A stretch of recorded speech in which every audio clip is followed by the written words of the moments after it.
Hello, everyone. My name is Professor Adam Gustella. I'm the Michael Crouch Chair of Child and Youth Mental Health, both at the University of Sydney and the Sydney Children's Hospital.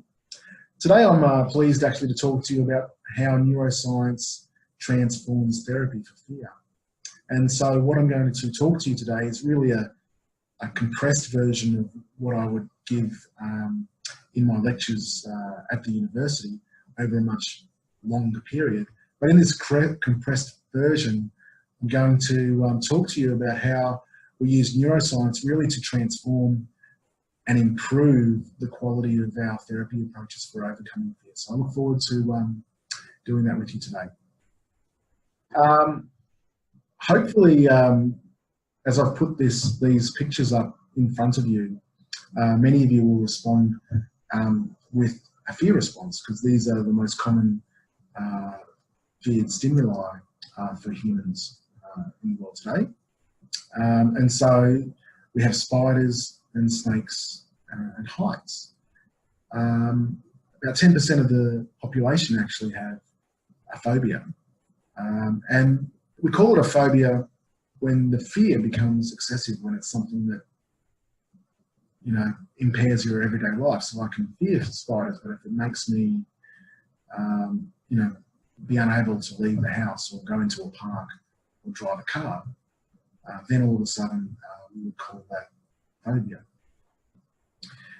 But what I'd like you to do is to focus on those pictures, and then I want you to think about what your response would be. And what I want to emphasize is the biology of that response.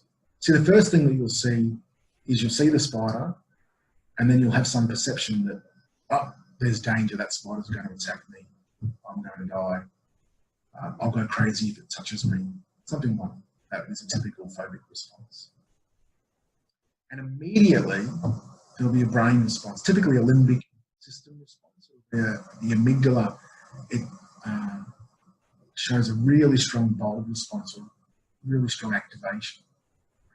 And that amygdala response then triggers a hormonal response, that is the release of hormones throughout the body.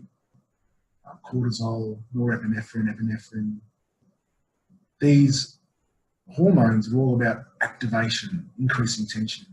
So all of a sudden, your muscles constrict, your hands become clammy, you start to sweat, your throat becomes a bit tight, you breathe a bit quickly, your heart races. And then you look at the spider and you think, I really am in danger because I've got all these signals. So you get this feedback loop from the body sensations into your perceptions, which then increases this fear response further. The point of this is that it's an interactive process. What you see, what you think, how your brain responds, and then again, how you think, how your brain responds, how you feel, occurs in a loop, and they all impact on each other. And we can get a really tight measure of that brain response, actually. In fact, one of the reasons why we're really interested in fear and anxiety in science is because it's really easy to measure. When we are afraid, we have a range of body responses. We have tachycardia, or the change in the heart rate. We have galvanic skin response, which is, if you like, electrical activity on the skin that leads to sweat. We have pupil dilation. And we have what we might call a startle response. Well, what's a startle response? It's that jump you just did at the sound of a loud noise. In fact, that startle response is perhaps the most common measure for assessing fear. People who are afraid show a much greater, if you like, startle response. And I should actually mention cortisol there as well. Hormonally, we can measure cortisol in saliva, in the blood, and the urine. It's a very common measure for assessing stress. And when we're talking about fear and phobia, what are the main disorders we talk about? Well, we have panic disorder, which is a fear of our own physical symptoms. I might have a heart attack because my heart rate increases. I might lose control because I'm getting breathless. We have social phobia, which is a fear of social situations or being judged by others. We have a generalized anxiety fear, which is really a fear of our own worry. We worry about so many different things in life, it becomes uncontrollable and we can't stop worrying. And we start thinking, how will I go crazy because of this worry? We might have an obsessional OCD disorder, which is primarily about acting over and over and over again in response to a threat or a fear. A common one might be fear of being contaminated, so we wash our hands over and over again. There's post-traumatic stress disorder, which is primarily about a response after experiencing a major trauma. Say someone has a car accident, and after that car accident they fear driving or being inside a car. And then we have specific phobias, which I briefly talked about. And there's a long history to understanding how fears developed. So we can start in the early 1900s with this famous experiment by Pavlov. Many of you will hopefully have heard of Pavlov's dog. I'll talk about Pavlov in a second, but what Pavlov showed was that there was a very clear association between what we learnt and how that changed other things in the environment. So I'll talk about that later. Maybe I'll do that again. Okay. I think there's the last slide we need to. Okay. Yeah. So there's a long history to how we understand how fears both occurred and how people overcame fears. And it really started with what we call behaviourism in the 1900s with classical conditioning, and then moved on with Skinner and operant conditioning. In the 60s, we learned a lot about how people overcome fear with systematic desensitization. That was really largely a result of a lot of the great studies as a result of war veterans coming back and needing treatment from shell shock. In the 60s and 70s, we learned a lot about how we have thoughts which drive emotion. And in fact, the way that we think is very powerful in terms of driving what type of emotion we experience. Uncontrollable, and we jump from one worry to the next, and it's full of lots of danger and catastrophe about what might happen in one's life. OCD, which is primarily about an image or an object causing so much harm that we have to do things and action over and over and over again. So famous examples of people having to wash their hands over and over and over again for fear of contamination. Post-traumatic stress disorder, which is simply in response to major traumas that people experience, and then of course specific phobias, which I've mentioned. And the way that we've understood phobias historically has taken a scientist practitioner model. I should say that there are psychodynamic and psychoanalytic models for looking at how phobias and anxiety have developed. But I'm taking very much a focus on what we can observe and what science has used to try and understand the development of anxiety in these examples. And this observed approach of how anxieties have developed really started with Pavlov and classical conditioning. And I'll talk about Pavlov in a minute. And then moved on to operant conditioning with Skinner, which introduced the idea that we could actually reinforce and alter behaviour and then in some ways pair different stimuli as being fearful, which didn't have fearful properties. Then we moved into systematic desensitization, which is a focus on how we treat and reduce fear. And then there were a variety of new therapies to emerge from the 60s and 70s, which focused on how thoughts might mediate our fear responses, and thoughts might actually have a key role in the fear response. So I hope many of you will probably have heard of Pavlov's dog, the idea that when the bell was rung to food, the dog gradually learned to salivate to the bell. And in this example, we have the food, which becomes the unconditioned stimulus, and the salivation, the immediate response to that food, being the unconditioned response. Over time, that conditioned stimulus, the food and the bell being repeated just before the food arrives, being impaired such that the bell takes on the properties of the food. And over time, that bell then leads to the salivation, the conditioned response. So this was really, really important because it showed that the way that we learn in the environment could partly be as a result of past experiences, and that we could learn new properties about stimuli based on the experiences that we had with the environment. And this has been used to sort of explain how, if you like, parents might model and then potentially pass on fears to their children, how trauma might lead to fear responses. So someone who's been in a car accident might develop a fear of cars or driving.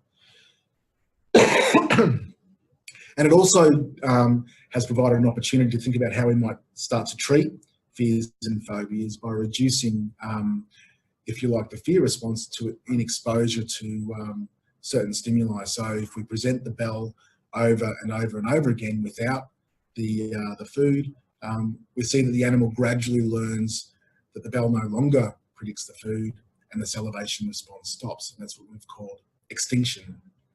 And extinction is probably the most important concept in the treatment of anxiety disorders. Okay. Now, just something for everyone to sort of take and appreciate is that there are different ways that our environment reinforces and strengthens associations between different stimuli. Stimuli can be reinforced in a positive way, so you can get something good as a result of being exposed to that stimulus, and that increases the strength of the association between two objects. It can negatively reinforce, so it can take away something that's negative to increase the likelihood of that behaviour. It can provide punishment, so it can deliver something that's unpleasant or unwanted, such as asking, say, for example, children to do the dishes if they don't do their homework, and that therefore, if they play up and act naughty, so therefore that decreases that behaviour. There's also negative punishment, which is taking something good away, and which then leads to a reduction in that behaviour. So these different reinforcement and punishment properties then become a powerful way for us to try and explain how different stimuli are conditioned and how we might change the environment to increase or decrease behaviour, and in relation to anxiety, how we might increase or decrease the anxiety response. The beautiful part of these models is that they can be really tightly experimentally controlled in animal approaches, and this means that we can provide really tight and close examination of the brain processes and the biological processes that occur in learning and also extinction learning. So in a typical animal model, we might present a light, and then immediately after the light's presented, we might shock the animal in a cage. If we pair that light with the shock 5 times, the animal will show the fear response to the light. And we might measure that fear response by showing freezing, startle, heart rate and blood pressure responses in response to the observation of the light. And what we know is that conditioning is very, very rapid. It only takes up to 5 pairings of the light and the shock for the light to take on the properties of the shock.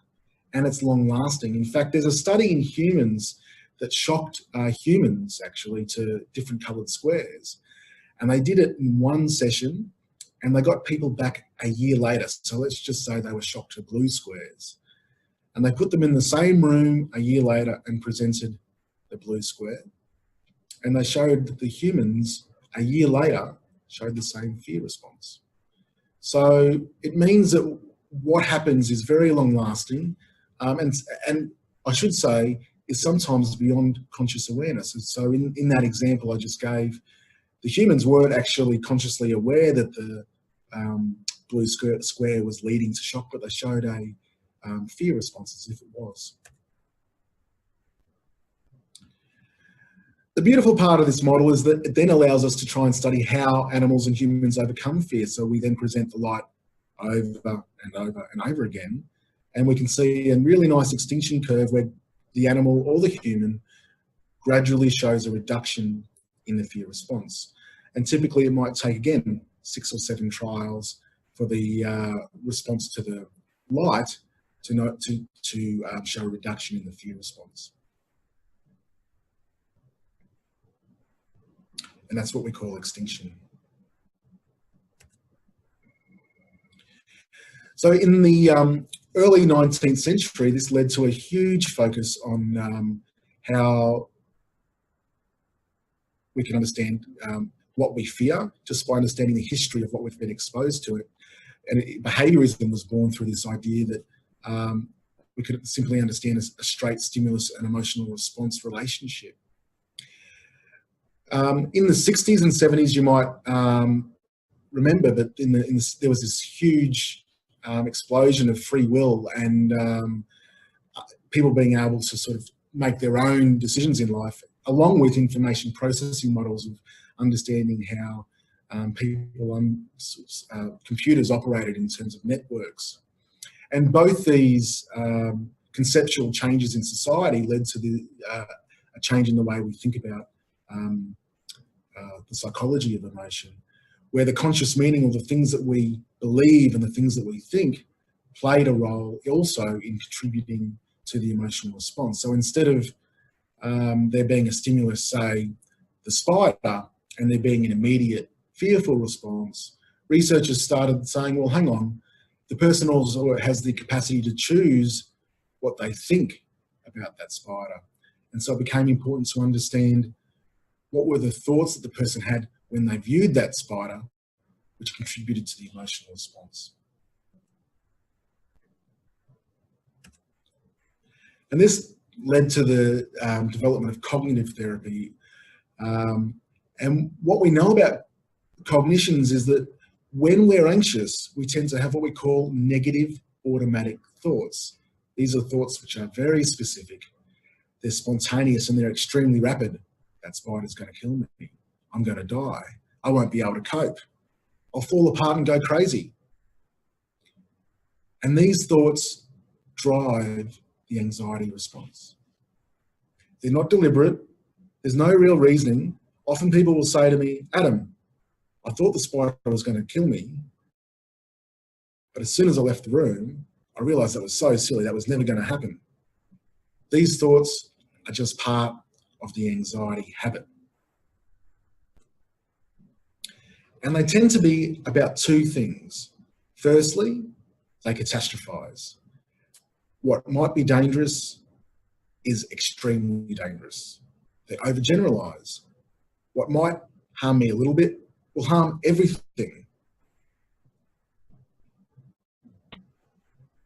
We can sort of think about this in terms of probability and cost. The probability that someone will experience danger and the cost to them as an individual. And if we go across all of the anxiety disorders, the thoughts that are associated with each of these anxiety disorders have a high probability of danger and a high cost. And I'm going to demonstrate that with social anxiety. So social anxiety disorder is characterized by persistent fear of social situations, fear of negative evaluation, embarrassment, and humiliation. And the fear is excessive. So people who have social anxiety disorder, they tend to have great difficulty going to parties, meeting new people, socializing with others, because they have this preoccupation they're going to do something silly to embarrass themselves. It tends to be a youth onset problem. So social anxiety emerges between the ages of 12 to 25 typically. And if you don't have strong problems with social anxiety or shyness by the age of 25, you're unlikely to develop it for the rest of your life. But it affects 1 in 20 young Australians in any 12-month period. And its persistence is greater than any other anxiety disorder.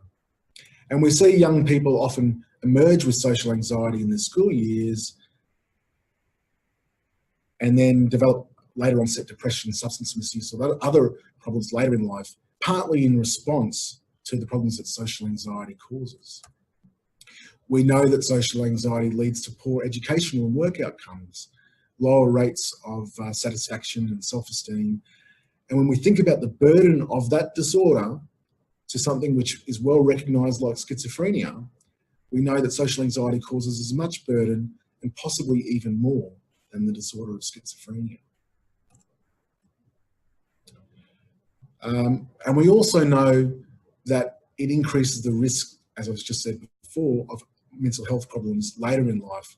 So a study by Duffy has shown that it increases the risk by up to possibly 85% of other mood disorders.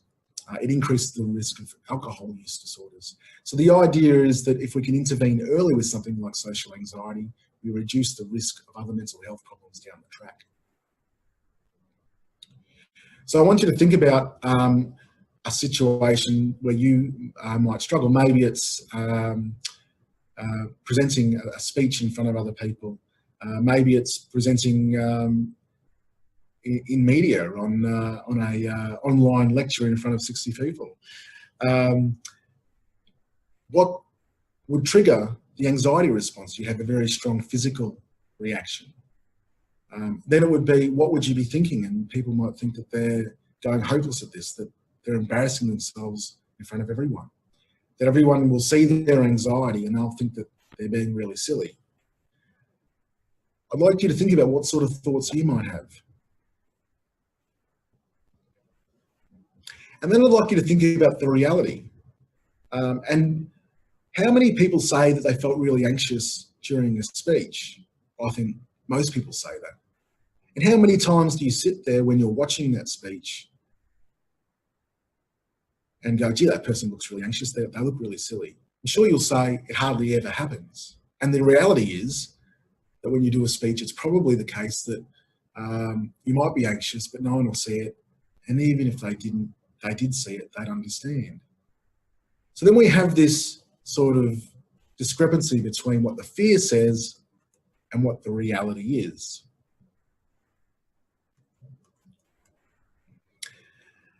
And this leads us to think about what the two core features of treatments for anxiety are.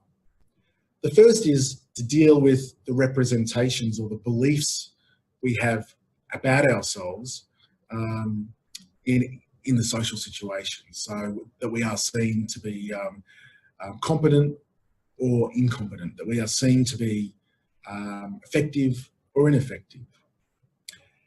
So we have a mental representation of self as seen by the audience, which then triggers the anxiety response.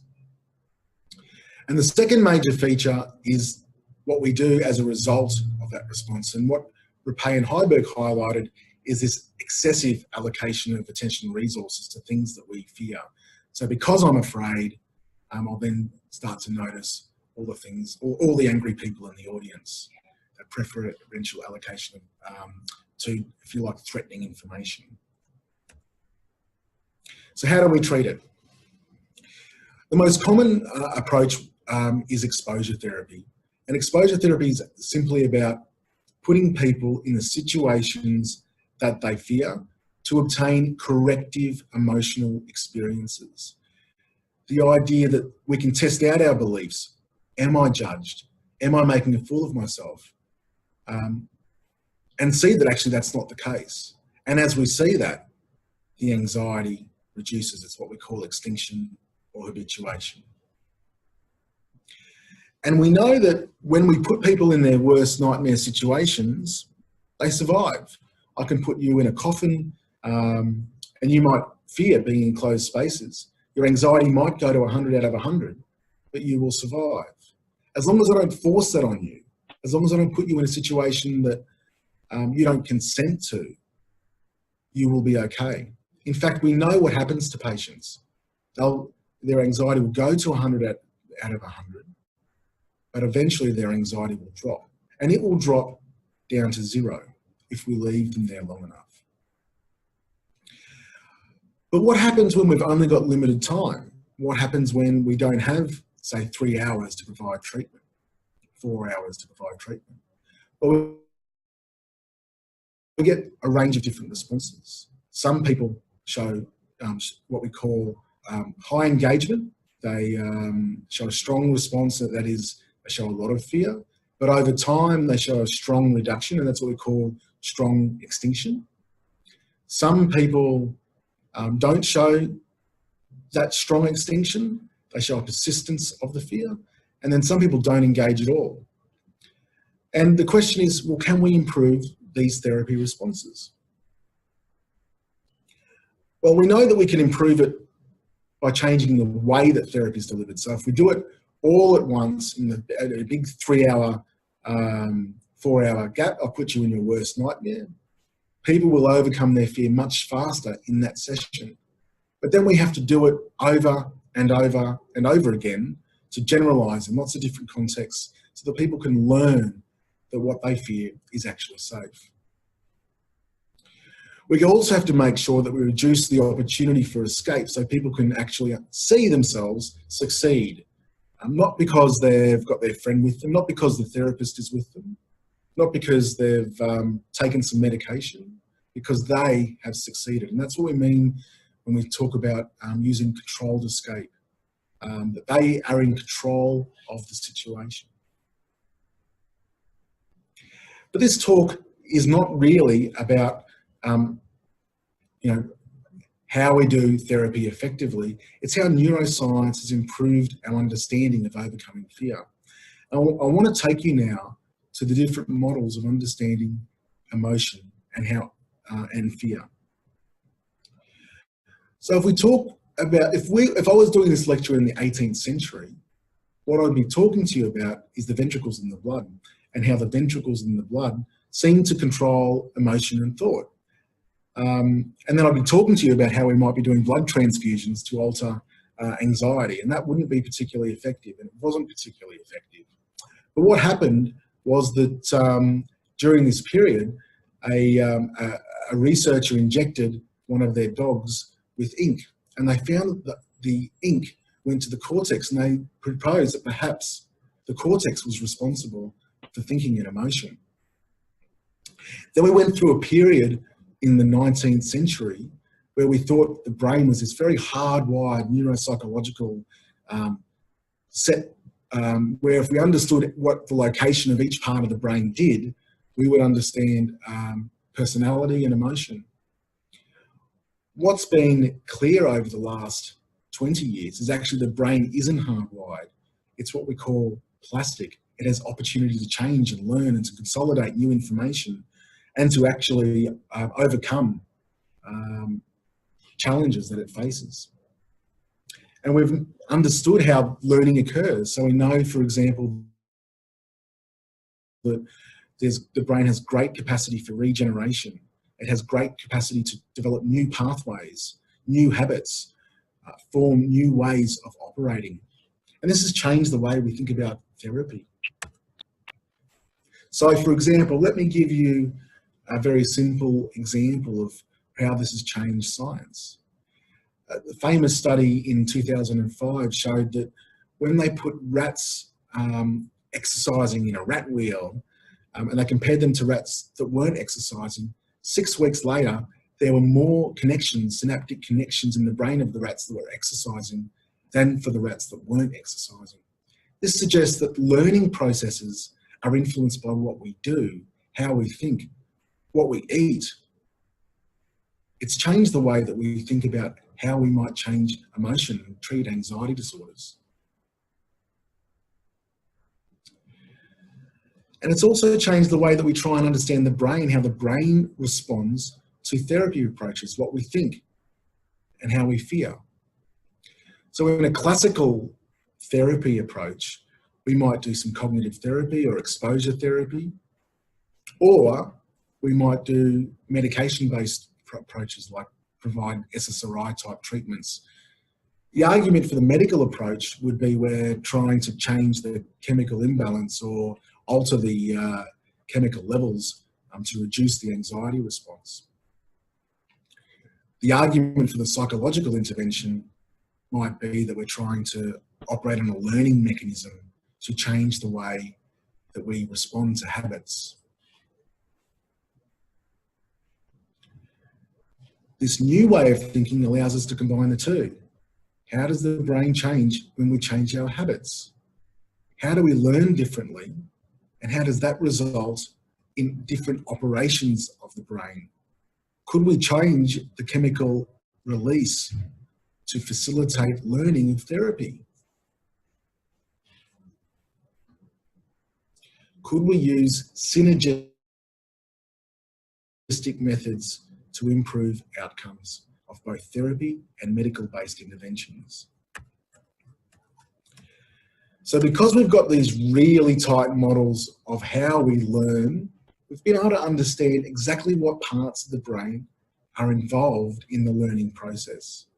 So we know that when we pair sights, sounds, smells, and tastes, so sensory information, with things that are really unpleasant, things that we fear, that pairing occurs in the basolateral amygdala. Not entirely, but it's a really important component. Interestingly, when we block receptors in the basolateral amygdala, animals don't learn. They don't learn to pair this information with fear, pain, or discomfort. When we facilitate receptors in the basolateral amygdala, animals learn this information much faster.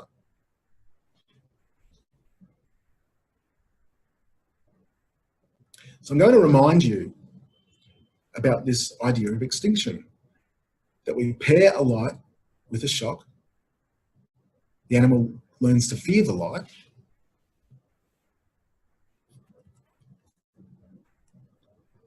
And then we provide extinction. We present the light.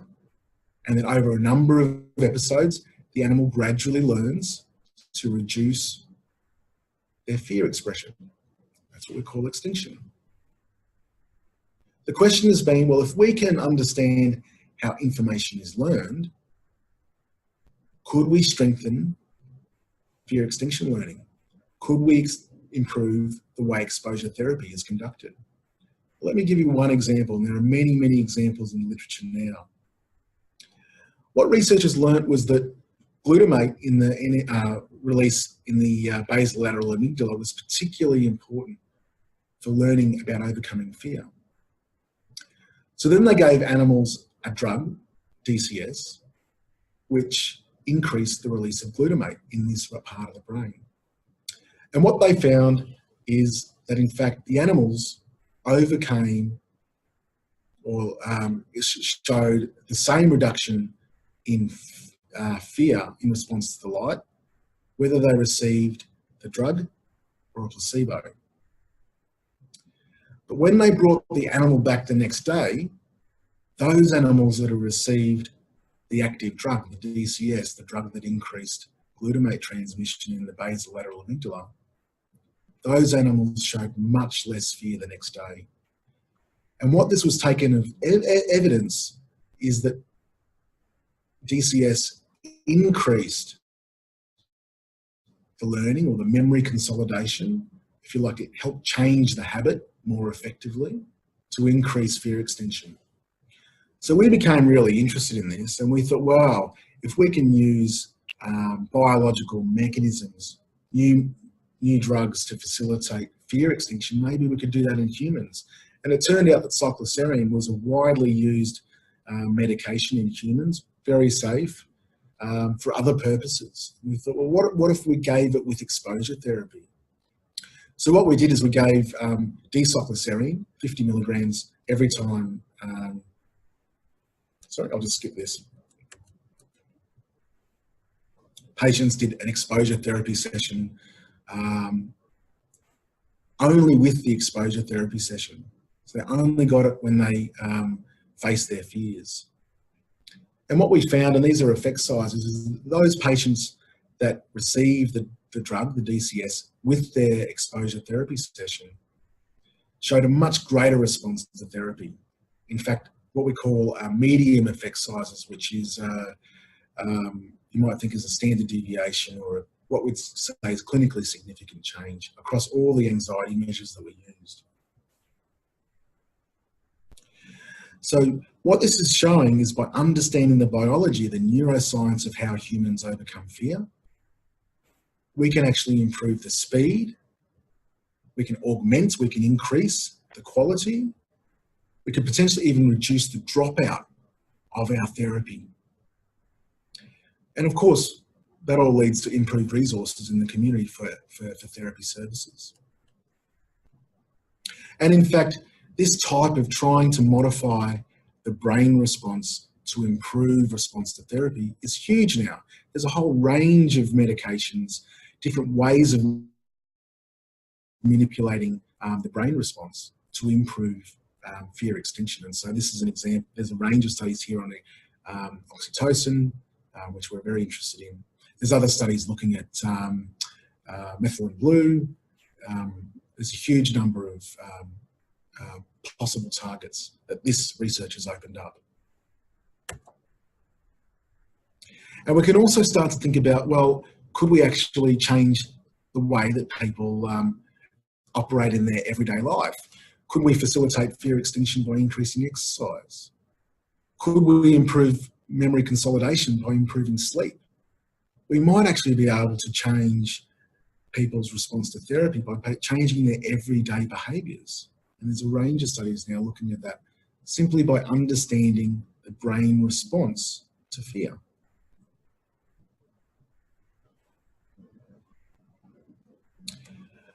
We might also be able to start to look at what are the genetic mechanisms that drive learning. So there's lots of studies now looking at how people have certain genes, such as a serotonin transporter, which increases learning potential. And those people with the right genes seem to respond more effectively to therapy.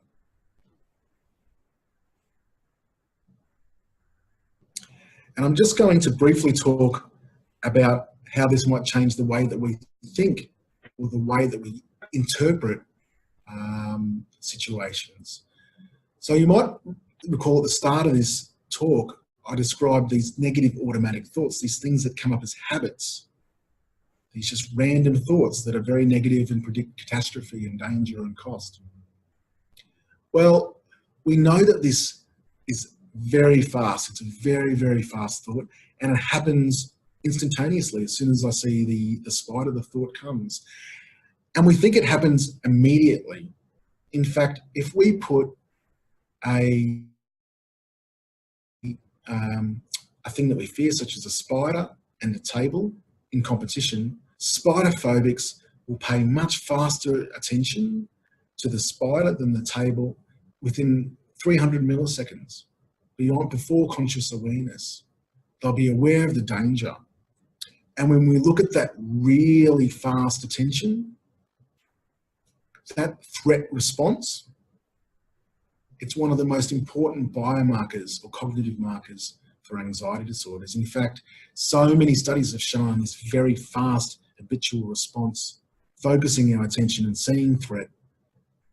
It's the most important cognitive marker for anxiety disorders today. This meta-analysis, which was conducted many years ago, showed that there have to be almost 12,000 studies showing no effect for an attention bias for for people with anxiety disorders for the effect to go away. So it's a very reliable effect. So the question we have been interested in is, could we change the learning potential of the way that we perceive information, the way that we think about information? We've used this .probe task. I'm going to show you this .probe task. Basically, you're presented with two words. You'll see these words unconsciously. They'll be presented 300 milliseconds, so you won't have time to perceive it. But what you will be asked to do is to respond to whether you see two dots after the word is presented or one dot. So your task is simply to see whether there's two dots or one dot. Okay? What research has shown on this task, of course, is if you have an anxiety disorder, you're far more likely to respond to the probe when it's in the position of the threat word. So you look towards where the threat picture is or the threat word, and you see the dot much faster. There's really strong evidence for that. And this is all the evidence that exists across all anxiety disorders. So what happens when we try and change it? So what I'm going to show you is a task where what we constantly do is put the probe in the location of the neutral word over and over and over again. In fact, usually about 500 times. And it happens with such frequency that by the end of the 500 repetitions of these words, people respond much faster to the person, to the word in the neutral location rather than the threat word. Right? So we're changing the cognitive habit. So what happens?